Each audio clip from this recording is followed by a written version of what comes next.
দেশের জন্য দেশকে কিভাবে ভালোবাসতে হয় সেটা রামের জীবনী থেকে পড়বেন। লেখাপড়া তো করেন না, মাদ্রাসায় থাকেন, উল্টোপাল্টা চিন্তা করেন। এখনো সময় আছে, ভালো হয়ে যান। আর ভালো যদি না হইতে পারেন পাকিস্তান চলে যান। আপনাদের মতো মৌলবাদীদের দেশ হচ্ছে পাকিস্তান, এই বাংলাদেশ নয়। এই বাংলাদেশ হচ্ছেন সকলের, যারা বাংলাদেশকে ভালোবাসে, যাদের সম্প্রীতি আছে, যারা হিন্দু মুসলিম খ্রিস্টান বৌদ্ধ ঐক্য সকলে মিলেমিশে থাকতে পারে, তাদের জন্য এই বাংলাদেশ। আপনাদেরকে আবারও বলতে চাই, আপনারা যদি বেশি বাড়াবাড়ি করেন তাহলে কিন্তু আমরা আমাদের এই বাংলাদেশকে আর একটি বিভক্ত করতে চাই।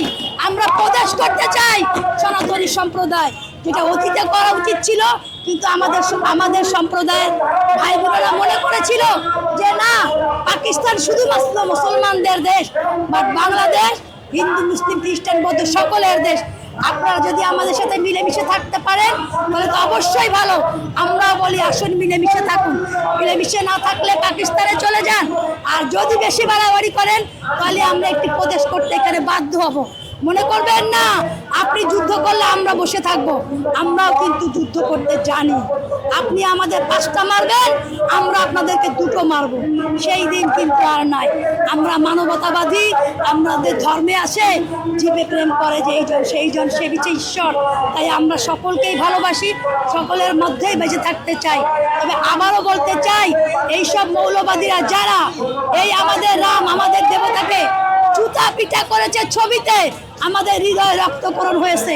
সরকারকে বলতে চাই, অনেক হিন্দু সম্প্রদায় আছে এবং এখন বর্তমানে যিনি ক্ষমতায় আছেন 2 জন, একজন এমপি, একজন মহিলা এমপি এবং একজন মন্ত্রী।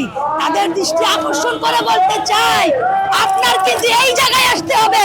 আপনি একজন সনাতনী, তাই যারা আপনার দেবতাকে জুতা পিটা করেছে আপনারা সংসদে এর প্রতিবাদ জানান, তাহলেই বুঝবো আপনারা সনাতনী, আপনারা হিন্দু এবং দৃষ্টান্তমূলক শাস্তির দাবি করছি।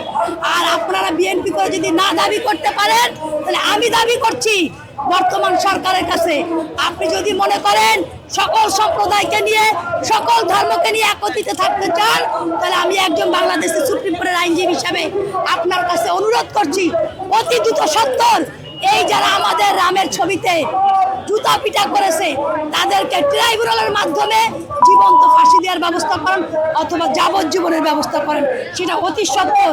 যদি সম্প্রদায়কে টিকিয়ে রাখতে চান, আর যদি মনে করেন যে না দাঙ্গা বাঁধাবেন, হিন্দুদের বিদায় করবেন, তাহলে আমরাও কিন্তু ছেড়ে দিব না। আপনাকে মনে রাখতে হবে যে শাসক অন্য সম্প্রদায়ের প্রতি যত সহনশীল হয় তার সুনাম ততই থাকে। আর যে শাসক সনাতনী সম্প্রদায়ের পর দৃষ্টি আকর্ষণ করে সে এখানে কোনোদিন ক্ষমতায় টিকে থাকতে পারেনি, অর্থাৎ আপনিও থাকতে পারবেন না।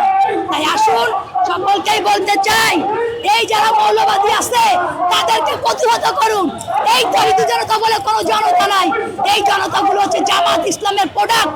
তারা বিভিন্ন মোড়ে মোড়ে ক্ষেত্রে ক্ষেত্রে সনাতনীদের ধর্ম, সনাতনীদের মেয়েদের ধর্ষণ, সনাতনীদের সম্পদ, সনাতনীদের বিষয়াদি জমি জায়গা লুট করার জন্য এরা প্ল্যান করে আসে। তাই যে যেখানে পারবেন এই তহিদি জনতাকে যখনই প্রতিবাদ করবে সকলে মিলে প্রতিহত করবে। আর আইন তো এখন নাই সনাতনীদের জন্য, আইন এখন টোটালি সনাতনীদের জন্য নাই। একটা সনাতনীর মন্দির স্থাপন করতে বাধা দিচ্ছে,